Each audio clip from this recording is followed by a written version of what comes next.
আবু যর গফারি রাদিয়াল্লাহু তাআলা আনহু হযরত রাসূল কারীম সাল্লাল্লাহু আলাইহি ওয়াসাল্লাম থেকে নসিহত চেয়ে বললেন, ইয়া রাসূলুল্লাহ, আপনি আমাকে কিছু নসিহত করুন।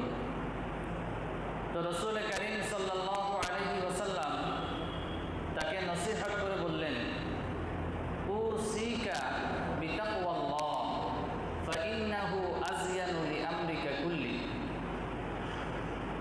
নবীজি বলেন, আমি তোমাকে তাকওয়া পরহেজগারি অবলম্বনের নসিহত করছি।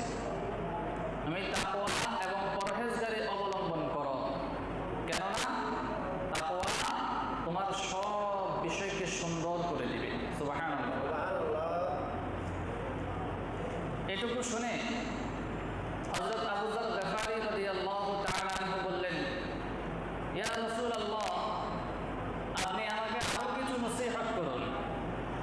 তখন রাসূল বললেন, বিতিলাওয়াতিল কুরআন ওয়া যিকরিল্লাহি আযজা ওয়া জাল্লা ফাইন্নাহু যিকরুল লাকা ফিস সামাই ওয়া নূরুল লাকা ফিল আরদি।